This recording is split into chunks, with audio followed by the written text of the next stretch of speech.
राम सभी को। कैसे हैं आप सभी? उम्मीद करता हूं सभी बहुत अच्छे होंगे और अच्छे से अपनी तैयारी कर रहे होंगे। मौसम भी अब अच्छा हो गया है, गर्मी का मौसम नहीं रहा है, बारिश का अच्छा सा शानदार मौसम हो रहा है, तो अच्छे से पढ़ते रहो, है ना। और अपनी तबीयत का ख्याल है वो जरूर रखना, क्योंकि अब जब भी मौसम बदलता है तबीयत खराब होना स्टार्ट हो जाती है। अगर तबीयत खराब हो गई तो समझ लो 10-15 दिन आपके खराब हो जाएंगे।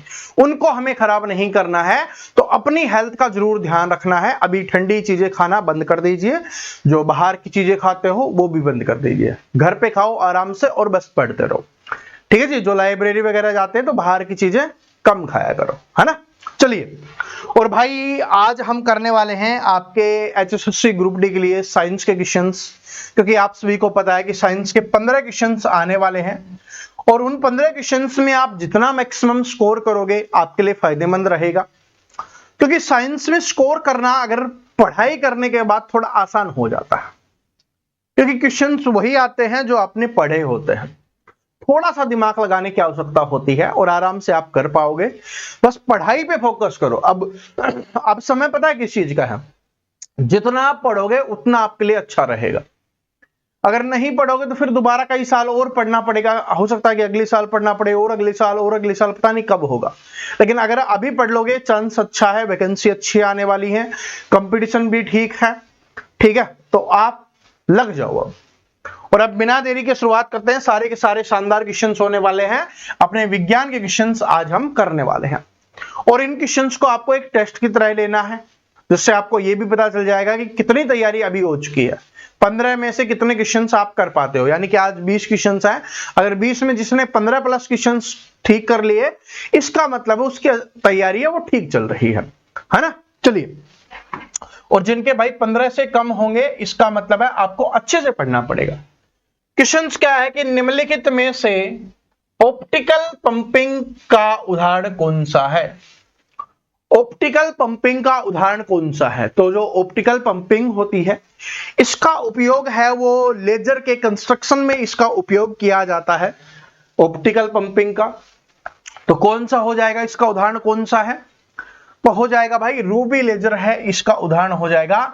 इसका उपयोग किस में किया जाता है? लेजर को कंस्ट्रक्ट करने में इसका उपयोग किया जाता है, रूबी लेजर का। क्वेश्चन नंबर दूसरा है आपका कि एक तारे की सनहती, यानी कि मास, द्रव्यमान जिसको बोलते हैं, सूर्य की सनहती द्रव्यमान से दुगनी है, वह अंततः कैसे समाप्त होगा? ये अपने को बताना है। बताइए कि वो अंत में है, किस प्रकार से समाप्त हो जाएगा, खत्म हो जाएगा, ये अपने को बताना है। देखिए, एक तारे की या एक तारे का द्रव्यमान है, मास है, वो सूर्य के मास से दोगुना है, तो वह अंततः कैसे समाप्त होगा, ये अपने को बताना है। अगर तारे का जो द्रव्यमान होता है, मास होता है, वो क्या है? अगर सूर्य के बराबर हो, क्योंकि 2 क्वेश्चंस आते हैं आपके एग्जाम्स में कि अगर सूर्य के बराबर है तब क्या होगा, और अधिक है तब क्या होगा। अगर ये सूर्य के बराबर होगा तो वो आपके सामने भाई श्वेत तारा बनाने वाला है। यहां पर लिखा हुआ है? नहीं लिखा हुआ। तो क्या है? श्वेत वामन तारा आपके सामने बनाएगा। श्वेत वामन तारा है वो आपके सामने बनाएगा। लेकिन कब होगा? जब ये उसके बराबर होगा, सूर्य के द्रव्यमान के बराबर होगा। लेकिन अगर सूर्य के से जो द्रव्यमान है, सनहती का मतलब है द्रव्यमान, मास, ठीक है, इससे दोगुना होगा, तब क्या होगा? तो बहुत ज्यादा टेम्परेचर है वो बढ़ जाएगा, और उसके बाद ये क्या बनाएगा? न्यूट्रॉन स्टार बनाएगा और समाप्त हो जाएगा। क्योंकि समाप्त होना है ना, तो अंततः कैसे समाप्त होगा? न्यूट्रॉन तारा बनाकर है वो समाप्त हो जाएगा, फट जाएगा, ब्लास्ट हो जाएगा, विस्फोट जिसको बोलते हैं, विस्फोट हो जाएगा। तो अगर बराबर होगा तो श्वेत वामन तारा बनेगा, और अगर दुगना होगा तो क्या हो जाएगा? न्यूट्रॉन स्टार बनाएगा। ओके जी, और उसके बाद विस्फोट हो जाएगा। आगे बढ़ते अगले क्वेश्चन के ऊपर चलते हैं। क्वेश्चन नंबर तीसरा है अपना कि किसी गैस को द्रव में बदलने के लिए सबसे सरल विधि कौन सी है? गैस को द्रव में बदला जा रहा है। आपको पता है कि पदार्थ की अवस्थाएं होती हैं, ठोस, द्रव, गैस होता है। तो गैस से द्रव बनना है, गैस से द्रव बनना है, तो गैस से द्रव बनना है तो आपको क्या करना पड़ेगा? भाई अगर द्रव से गैस बनाना होता तो हम क्या करते, जो टेम्परेचर है, तापमान है, उसको बढ़ाते। जैसे आपने देखा होगा ना कि पानी चढ़ा रखा हमने चूल्हे पे, और उसके अगर नीचे ज्यादा आग देंगे, जिसको हम तापमान बोलते हैं, टेम्परेचर बोलते हैं, तो वो वाष्प भाप बनकर है उड़ जाता है। लेकिन हमसे यही पूछा है कि जो गैस बन गई है उसको दोबारा से पानी बनाना है, यानी कि द्रव की अवस्था में लाना है, तब हमें क्या करना पड़ेगा? तो उस समय हमें तापमान को क्या करना पड़ेगा भाई? कम तापमान को रखना पड़ेगा और उच्च दाब को रखना पड़ेगा। दाब है उसको उच्च बनाना पड़ेगा, तब जाके गैस से क्या बनेगा? द्रव बनेगा। तो ऑप्शन नंबर 1 करेक्ट आंसर हो जाएगा। लेकिन अगर द्रव से गैस बनाना होगा तो मैंने आप सभी को बता ही दिया है कि जो तापमान है उसको उच्च रखना पड़ेगा और जो दाब है उसको कम करना पड़ेगा, तब जाके द्रव से गैस बनेगी। तब जाके क्या बनेगी? द्रव से गैस बनेगी। और ऐसा ही है कि ठोस से द्रव बनाना है या ठोस से गैस बनाना है, ये आप सभी को पता ही है। चलिए अगले क्वेश्चन के ऊपर चलते हैं। क्वेश्चन नंबर 4 है आपका कि निम्नोक्त में से किसका प्रयोग बंद चूल्हे में किया जाता है? इंपॉर्टेंट क्वेश्चन है, काफी बार एग्जाम्स में आ चुका है और बंद चूल्हे ही डायरेक्ट लिख के दे देगा, लेकिन यहां पर आपको समझाने के लिए ओवन भी लिखा हुआ है। आजकल जो ओवन वाला चूल्हा चल रहा है आप सभी को पता होगा, ओवन, उसके बारे में यहां पर बात की गई है कि निम्नलिखित में से किसका प्रयोग बंद चूल्हे या ओवन में किया जाता है? तो ओवन में किसका प्रयोग किया जाएगा? तो यह किया जाएगा सूक्ष्म तरंगों का। किसका भाई? सूक्ष्म तरंगों का इसमें इस्तेमाल किया जाता है। माइक्रोवेव जिसको बोलते हैं, है ना, माइक्रोवेव सुना होगा, और कुछ इसका इस्तेमाल भी करते हैं माइक्रोवेव का। ठीक है, तो ये हो जाएगा। तो सूक्ष्म तरंगे या माइक्रोवेव का यहां पर इस्तेमाल होता है। और ये किस प्रकार की तरंगे होती हैं? तो ये आपकी विद्युत चुंबकीय तरंगे होती हैं। अगर पूछा जाए जो सूक्ष्म तरंगे होती हैं ये किस प्रकार की होती हैं, तो ये क्या होती है? विद्युत चुंबकीय तरंगे होती हैं। ठीक है जी, विद्युत चुंबकीय तरंगे ये होती हैं, विद्युत चुंबकीय तरंगे होती हैं। माइक्रोवेव ओवन में इनका इस्तेमाल किया जाता है। ठीक है जी, सूक्ष्म तरंगे माइक्रोवेव है, इनका इस्तेमाल ओवन या बंद चूल्हे में किया जाता है। एक्सरे किरणों का इस्तेमाल एक्सरे के लिए किया जाता है। एक्सरे आपने करवाया ही होगा। पैराबैंगनी किरणें तो बहुत ज्यादा सभी जानते ही हैं। अब पैराबैंगनी किरणों से क्वेश्चन आता है कि पैराबैंगनी किरणों को रोकने का काम किसके द्वारा किया जाता है? तो ये ओजोन जो परत है, ओजोन परत, उसके द्वारा पैराबैंगनी किरणों को रोकने का काम किया जाता है। और जो पैराबैंगनी किरणें होती हैं ये कहां से आ रही होती हैं? तो ये सूर्य से आ रही होती है, सूर्य से। ठीक है जी। और ये क्या होती हैं? हानिकारक किरणें होती हैं, जिनकी वजह से कैंसर रोग हो जाता है। और कैंसर भी कौन सा? त्वचा का कैंसर रोग हो जाता है। अंटार्कटिका एक ऐसी जगह है जहां पर जो ओजोन परत है उसके अंदर छेद हो चुका है। ठीक है, तो ये अपने को ध्यान रख लेना है। आगे बढ़ते अगला क्वेश्चन है, क्वेश्चन नंबर 5वां है, डायनेमो किस प्रकार की ऊर्जा का रूपांतरण करने में एक साधन है? ये हमने पिछले 1-2 दिन पहले ही पढ़ा था, जो साइंस पढ़ी थी उसी में, जो इवनिंग में हमने साइंस पढ़ी थी ना, उसी में था ये। लेकिन उसमें इसका दूसरा नाम लिखा हुआ था। तो अब कीजिए कि डायनेमो है वो किस प्रकार की ऊर्जा का रूपांतरण करता है? डायनेमो है वो किस प्रकार की ऊर्जा का रूपांतरण करता है? डायनेमो का दूसरा नाम क्या है? इसी को जनरेटर के नाम से जानते हैं। इसी को जनरेटर के नाम से भी बोला जाता है। डायनेमो या जनरेटर हो गया, है ना। अब आपको बताना है कि कौन सी ऊर्जा का रूपांतरण करता है, क्योंकि ये क्वेश्चन हम बहुत बार पढ़ चुके हैं। ठीक है, 2 दिन पहले ही पढ़ा था। आंसर कीजिए। तो क्या था ये कि यांत्रिक जो ऊर्जा होती है उसको विद्युत ऊर्जा में बदलने का काम करता है। तो ऑप्शन नंबर 2 करेक्ट आंसर हो जाएगा कि जनरेटर या डायनेमो है वो यांत्रिक ऊर्जा को विद्युत ऊर्जा में बदलने का काम करता है। आगे बढ़ते अगला क्वेश्चन से आपका, और भाई ये आप सभी का टेस्ट चल रहा है, इस बात को नोट कर लेना, ये आप सभी का टेस्ट है। इसमें आप कितना स्कोर करते हो ये लास्ट में कमेंट करके जरूर बताना है, ताकि फिर मैं उसी हिसाब से आपकी तैयारी है वो स्टार्ट कर दूं। क्योंकि साइंस है मैंने पहले पढ़ा रखी है, जो पुरानी स्टूडेंट होंगे उनको पता होगा, प्लेलिस्ट बनी हुई है, जो इंपॉर्टेंट टॉपिक्स है वो सारे के सारे पढ़ा रखे हैं। लेकिन अब बहुत सारे नए स्टूडेंट जुड़ गए हैं, अब उनको भी पढ़ाना है और पुराने स्टूडेंट का भी रिवीजन करवाना है। तो पता चल जाएगा कि अभी आपका लेवल कितना है, आपकी तैयारी किस लेवल की है। फिर उस हिसाब से टॉपिक वाइज या मिक्स क्वेश्चंस जैसे भी बेस्ट रहेगा आपकी तैयारी को देख के, आपके कमेंट के ऊपर डिसाइड होगा। तो इसलिए सभी स्टूडेंट को कमेंट करके जरूर बताना है कि आपका स्कोर क्या रहता है, 20 क्वेश्चंस में से आप कितना सही करते हो। ओके जी, चलिए। निम्नलिखित में से ऊर्जा का मात्रक क्या है? ऊर्जा मतलब एनर्जी, एनर्जी का मात्रक क्या है ये अपने को बताना है। बताइए, ऊर्जा एनर्जी है, उसका मात्रक क्या हो जाएगा ये अपने को बताना है। तो ऊर्जा है उसको किस में मापा जाता है? किलोवाट प्रति घंटा, कि कितने किलोवाट है वो जो ऊर्जा है वो खर्च हुई है। तो किलोवाट प्रति घंटा क्या हो जाएगा? यहां पर ऊर्जा का मात्रक हो जाएगा किलोवाट घंटा। ओके जी, आगे बढ़ते हैं। इंपॉर्टेंट क्वेश्चन है, क्वेश्चन नंबर 7 है। इंपॉर्टेंट क्वेश्चन है, बहुत बार एग्जाम्स में आया हुआ है। ढलवा लोहे का प्रतिस्थायी आचरण क्या होता है? तो प्रत्यस्थी जो आचरण क्या होता है ये अपने को बताना है।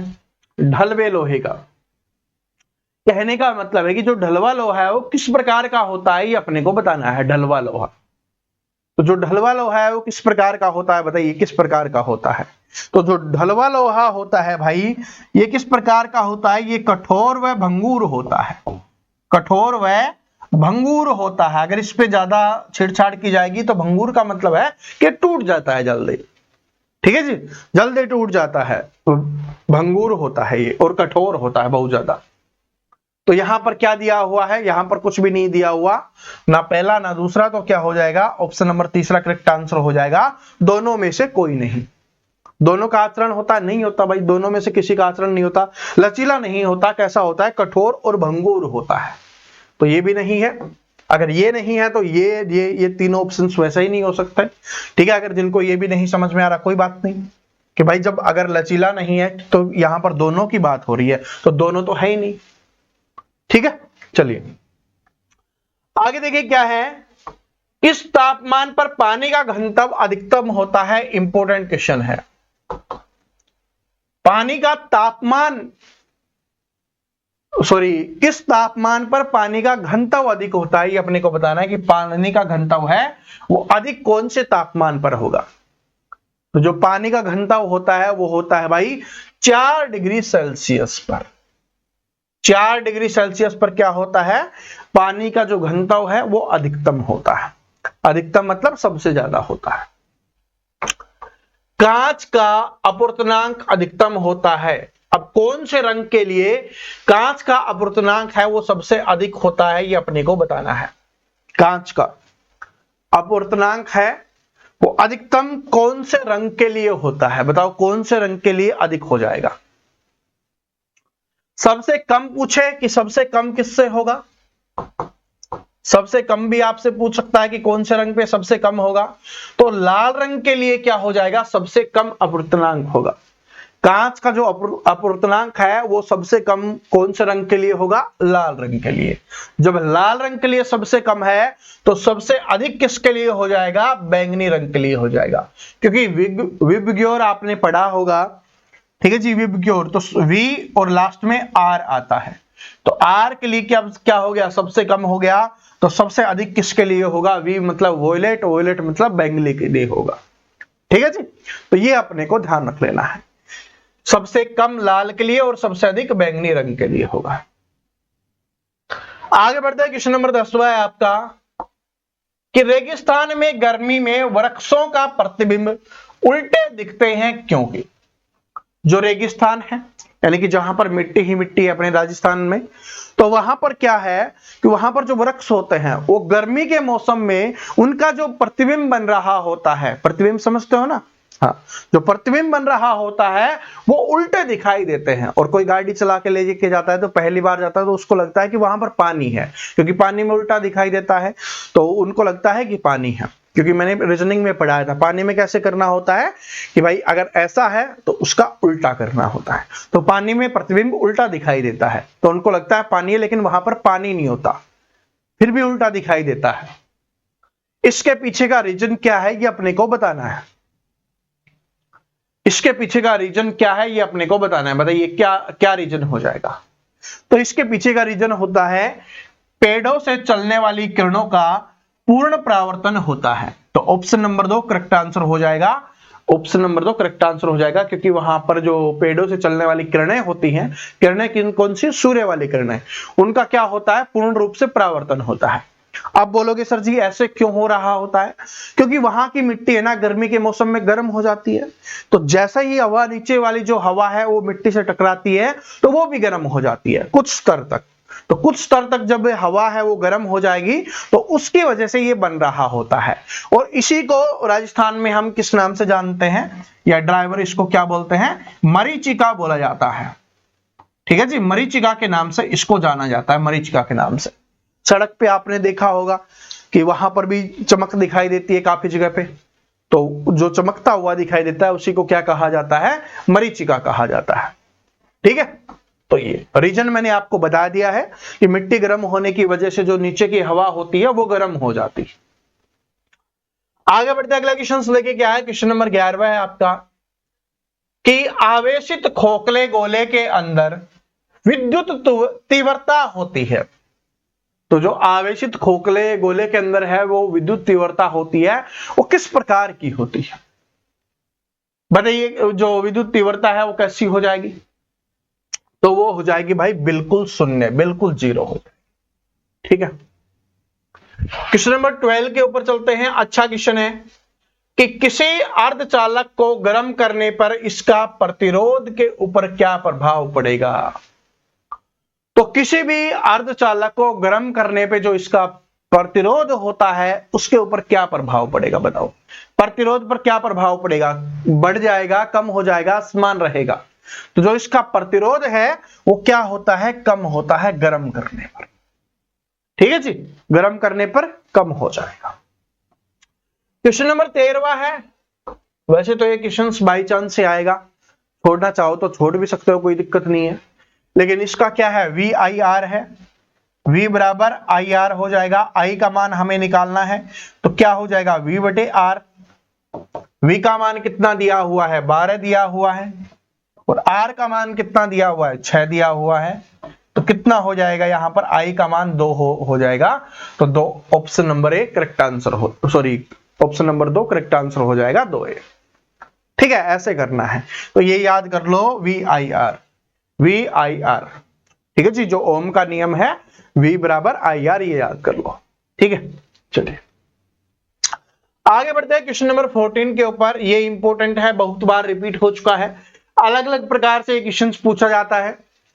मोटर गाड़ी के चालक के सामने लगा रहता है। तो जो मोटर गाड़ी है यानी कि जो कार हो गया, ट्रक हो गया, जीप हो गया, जो भी चीजें हैं, उन सभी के चालक के सामने लगा हुआ जो रहता है, यानी कि जो शीशा लगा होता है, दर्पण लगा हुआ होता है, वो कौन सा दर्पण है ये अपने को बताना है, कौन सा दर्पण है। तो देखिए, जो भी गाड़ी चला रहा होता है उसको क्या करना होता है, उसको कम जगह में ज्यादा चीजें देखनी होती हैं, कि उसको पूरा रोड अच्छे से दिखाई दे, उसके आगे या पीछे जितने भी साधन चल रहे हैं वो आपको अच्छे से दिखाई दे। तो इसलिए वहां पर जो दर्पण लगा हुआ होता है वो होता है उत्तल दर्पण।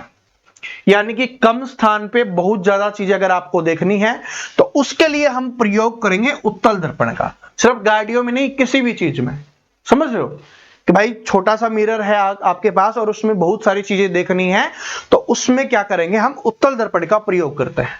इसी को बोला जाता है कि साइड मिरर है, वाहनों का जो साइड मिरर होता है उसमें किसका इस्तेमाल किया जाता है, या पीछे जो दर्पण, पीछे देखने के लिए जो दर्पण लगा हुआ होता है उसमें किसका इस्तेमाल होगा, तो उत्तल दर्पण का उसमें इस्तेमाल होता है। ठीक है जी। इसके अलावा अगर आपसे पूछा जाए कि दाढ़ी बनाने के लिए या बात करें कि नाई की दुकान पे, या बात करें कि जिम में, अगर मान लो कि जिम वाला अच्छा व्यक्ति है तो जिम में, तो वहां पर जो इस्तेमाल होता है वो होता है समतल दर्पण। समतल दर्पण का काम क्या होता है कि जैसा है वैसा ही दिखाई देगा। कुछ जिम वाले है ना, वो अवतल दर्पण भी लगा देते हैं कि बॉडी तो छोटी सी, आपके डोले कम है और वहां पर बड़े सारे दिखाई दे।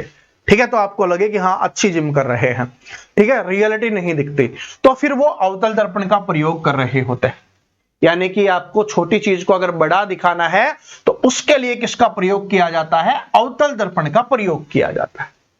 आपसे ऐसे भी क्वेश्चन पूछा जाता है कि गुद्दी के बाल, ये नाई है वो आपके गुद्दी के बाल है, वो दिखाने के लिए कौन से दर्पण का प्रयोग करता है? तो दो समतल दर्पण का प्रयोग करता है, एक पीछे लगेगा एक आगे लगता है, तो दोनों में जो फिर बनता है वो आपने देखा होगा ना, दुकान में आगे भी शीशा लगा हुआ है पीछे भी लगा हुआ है, तो फिर उसमें मिलते आपको दिखाई दे जाता है, ठीक है। और जिनके नहीं लगा होता, गुद्दी के पीछे छोटा सा मिरर लगा के आपको दिखाते हैं, आपको सामने वाले में दिख जाता है, तो ये चीज होती है, ठीक है।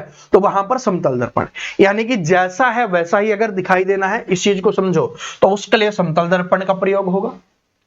बहुत सारी चीजों को दिखाना है छोटी सी चीज में, तो उसके लिए उत्तल दर्पण का प्रयोग होगा, और अगर चीज को बड़ा दिखाना है तो उसके लिए अवतल दर्पण का प्रयोग होगा। ये अपने को ध्यान रख लेना है, जो आपके एग्जाम्स में अलग अलग प्रकार से पूछा जाता है। कुछ भी पूछे, इन चीज को समझ जाना कि आपको छोटा दिखाना है, बड़ा दिखाना है या बराबर दिखाना है। ओके, चलिए अगला क्वेश्चन है, क्वेश्चन नंबर 15 है आपका कि गोलीय दर्पण की फोकस दूरी उसकी वक्रता त्रिज्या की कितनी होती है, ये अपने को बताना है। देखो इस क्वेश्चन में कैसे पूछता है मोस्टली कि गोलीय दर्पण की फोकस दूरी आपको कुछ दे देगा कि भाई 10 है 20 है 30 है, उतनी दे देगा, और उसकी वक्रता त्रिज्या आपसे पूछेगा कितनी है, ठीक है। तो अगर वो सब एग्जाम्स में अलग अलग होगा, कभी 10 20 30 40 50 देगा, लेकिन यहां पर आप याद कर लो कि वो होती कितनी है, फिर आप आराम से कर पाओगे। तो जो फोकस दूरी होती है वो उसकी वक्रता त्रिज्या की क्या होती है भाई? आधी होती है। जो फोकस दूरी है वो क्या हो जाएगी? उसकी वक्रता त्रिज्या की आधी हो जाएगी। जैसे फोकस दूरी मतलब f है और त्रिज्या मतलब r/2, ठीक है जी। तो जब भी आपसे फोकस दूरी पूछेगा तो वो त्रिज्या की क्या हो जाएगी? आधी हो जाएगी, ठीक है। तो जितनी भी आपको त्रिज्या दे उसका इस्तेमाल कर लेना, या आपको यहां पर फोकस दूरी दे वक्रता त्रिज्या पूछे तो आराम से निकाल सकते हो। तो फोकस दूरी है उसकी वक्रता त्रिज्या की क्या होती है? आधी होती है, ठीक है जी। तो ये याद रख लेना, इसका इस्तेमाल कर लेना, 10 20 30 जितना भी दे उसका इस्तेमाल करना है। तो आप सभी कमेंट करके मुझे बताओगे कि अगर उसकी वक्रता त्रिज्या 50 है, ठीक है जी, उसकी वक्रता त्रिज्या कितनी है? 50 है, तो उसकी फोकस दूरी कितनी होगी? ये आप सभी कमेंट करके बताएंगे। थोड़ा सा इस चीज को समझिए और आंसर करके कमेंट बॉक्स में आपको बताना है। आगे बढ़ते हैं, अगला देखिए। और भाई इस टेस्ट में छोड़ देना, इसके लिए माफी चाहूंगा क्योंकि इसमें इंग्लिश में नहीं है, ठीक है। बाकी जितने भी होंगे क्लासेज भी जो हमारी होंगी उनमें इंग्लिश और हिंदी दोनों में आपको दिखाई देगा, ठीक है। क्योंकि बहुत सारे स्टूडेंट ऐसे हैं जो इंग्लिश पढ़ना चाहते हैं, मतलब साइंस इंग्लिश में होनी चाहिए, तो मिल जाएगी आपको, है ना। बस इसके लिए माफ कर देना। क्या है कि कोसल और लुईस के द्वारा निम्नलिखित रासायनिक बंधन में किसका वर्णन किया गया था? तो आपको बताना है कि कोसल और लुईस के द्वारा निम्नलिखित रासायनिक बंधन में किसका वर्णन किया गया था। तो किसका वर्णन किया गया है ये अपने को बताना है। किसका वर्णन किया गया है? शायद 1916 या 1961 ऐसे है, 1916 होगा, ठीक है। 1916 में किया गया था, वैसे तो पूछेगा नहीं लेकिन फिर भी आप याद कर सकते हो। कोसल और लुईस द्वारा निम्नलिखित में से रासायनिक बंधन में किसका वर्णन किया गया था? तो उन्होंने किसका वर्णन किया था भाई? आयनिक और सहसंयोजक बंधन का वर्णन किया था। आयनिक और सहसंयोजक बंधन का वर्णन किया था। तो 4 जिसने भी किया है उसका बिल्कुल करेक्ट आंसर है। क्वेश्चन नंबर 17 है और बहुत अच्छा क्वेश्चन है, काफी बार एग्जाम्स में रिपीट हो चुका है और इससे संबंधित क्वेश्चंस भी आपके एग्जाम्स में काफी बार आए हैं कि जो खाने का नमक होता है वो बरसात के मौसम में गीला हो जाता है, क्योंकि आप सभी ने देखा होगा अभी बरसात का मौसम है, तो अगर जैसे ही आपने थोड़ा सा उस डिब्बे को खुला छोड़ दिया तो उसके अंदर क्या चली जाती है? नमी चली जाती है, जिसकी वजह से क्या हो जाता है? वो गीला हो जाता है। अब वो गीला क्यों हो जाता है ये आपको बताना है, कारण क्या है। भाई गीला तो नमी के कारण होता है, लेकिन वो नमी भी पकड़ता क्यों है उसके पीछे का कारण आपको बताना है। तो उसमें क्या होता है कि जो सोडियम क्लोराइड में मैग्नीशियम क्लोराइड जैसी आसंजक अशुद्धता होती है, ठीक है जी। तो मैग्नीशियम क्लोराइड क्या होती है? अशुद्धता होती है, जिसकी वजह से वो नमी पकड़ता है सोडियम क्लोराइड में, ठीक है। अब 2 क्वेश्चंस यहां से आपसे एग्जाम्स में पूछता है। ठीक है जी। पहली चीज तो ये पूछता है कि नमक में कौन सी चीज होती है। नमक में क्या होता है, क्या होता है, ये आपसे पूछता है। पहला क्वेश्चन तो ये है। दूसरा ये पूछता है नमक में क्या मिलाया जाता है। नमक में क्या मिलाया जाता है बताओ, मिलाया जाता है बताओ। अब ये दो क्वेश्चन आपसे पूछता है। तो नमक में क्या होता है अगर ये पूछे तो नमक में होता है भाई सोडियम। नमक में क्या हो जाएगा, नमक में होता है सोडियम। और नमक में क्या मिलाया जाता है, आयोडीन। क्या मिलाया जाता है, आयोडीन। तो आपने सुना भी होगा ना, आयोडीन युक्त नमक, है ना, टाटा साल्ट लो आयोडीन युक्त नमक। तो इसका मतलब है कि नमक में आयोडीन नहीं होता, उसमें आयोडीन मिलाया जाता है। तो नमक में क्या होता है, सोडियम होता है और आयोडीन इसमें मिलाया जाता है। ठीक है, तो ये अपने को ध्यान रख लेना है। पाया जाता है सोडियम, मिलाया जाता है आयोडीन। चलिए क्वेश्चन नंबर 18 है आपका कि नाभिकीय विघटन द्वारा बिजली उत्पादन के लिए नाभिकीय रिएक्टर में सामान्यतः प्रयोग किए जाने वाले तत्वों को क्या कहा जाता है। जो नाभिकीय विखंडन होता है उसके द्वारा बिजली का उत्पादन किया जाता है। तो हमसे पूछा है कि बिजली के उत्पादन के लिए नाभिकीय जो रिएक्टर होता है उसमें किसका प्रयोग किया जाता है, कौन से तत्वों का प्रयोग किया जाता है। तो उसमें जो प्रयोग किया जाता है वो किया जाता है भाई यूरेनियम का। काफी महंगी चीज होती है, ठीक है जी। तो क्या हो जाएगा, यूरेनियम का प्रयोग किया जाता है। किसका, यूरेनियम का। नेक्स्ट क्वेश्चन है आपका, क्वेश्चन नंबर 19 है आपका कि परमाणु के न्यूक्लियस में क्या पाए जाते हैं। तो परमाणु के न्यूक्लियस में पाए जाने वाले मूल कण कौन से हैं, ये अपने को बताना है। परमाणु के न्यूक्लियस यानी कि परमाणु का जो नाभिक होता है उसके अंदर क्या पाया जाता है, ये अपने को बताना है। बताइए परमाणु के न्यूक्लियस में क्या होते हैं। ये तो आप सभी बता दोगे, क्या बताने की आवश्यकता है। तो इसके अंदर क्या होता है, इसके अंदर होता है भाई न्यूट्रॉन और इलेक्ट्रॉन। क्या होता है, न्यूट्रॉन और इलेक्ट्रॉन होता है। न्यूट्रॉन और इलेक्ट्रॉन होता है। और इसके बाहर जो होता है वो क्या होता है, प्रोटॉन होता है। ठीक है जी, न्यूट्रॉन, प्रोटॉन और इलेक्ट्रॉन, ये तीन चीजें होती हैं। बाहर क्या होता है, बाहर वाले इस चक्कर में इसके अंदर होगा प्रोटॉन, अंदर कौन होगा, न्यूट्रॉन और इलेक्ट्रॉन होगा। नेगेटिव, पॉजिटिव और न्यूट्रल। न्यूट्रॉन क्या होता है, न्यूट्रल होता है। ठीक है, चलिए आगे बढ़ते हैं। अगला क्वेश्चन क्या है, क्वेश्चन नंबर 20 है आपका। और देखिए फॉर्मूला है वो एसएससी है वो पूछ लेती है। तो बहुत अच्छा फॉर्मूला मैं आपके सामने लेके आया हूं जो एग्जाम्स में आता है। बाकी रटे रटाई तो आपने पढ़ी रखे हैं, ठीक है। तो क्रायोलाइट का सूत्र क्या होगा, क्रायोलाइट का सूत्र क्या हो जाएगा, ये अपने को बताना है। तो जो क्रायोलाइट होता है उसका सूत्र क्या हो जाएगा, तो ये होता है Na3NiF6। तो ऑप्शन नंबर 4 क्या हो जाएगा, यहां पर करेक्ट आंसर हो जाएगा। तो दोस्तों यहां पर आपके 20 क्वेश्चंस का टेस्ट है वो समाप्त होता है। सभी स्टूडेंट अब कमेंट करके बताना ईमानदारी से आपका क्या स्कोर रहा है। और देखिए मैंने इसमें जो मोस्टली क्वेश्चंस रखे हैं वो आपके केमिस्ट्री के क्वेश्चंस रखे हैं मोस्टली, ठीक है जी। क्योंकि आपके एग्जाम्स में हम बायोलॉजी बहुत ज्यादा करते रहते हैं और ज्यादा क्वेश्चंस भी बायोलॉजी से ही आएंगे, ठीक है। ज्यादा क्वेश्चंस भी बायोलॉजी से ही आएंगे, लेकिन बायोलॉजी हमने बहुत ज्यादा क्वेश्चंस किए हैं, बहुत बार पढ़ी है। लेकिन इससे पता चलेगा कि साइंस की आपकी तैयारी कैसी है जिसमें केमिस्ट्री के क्वेश्चंस ज्यादा है, क्योंकि आप सभी केमिस्ट्री कम पढ़ते।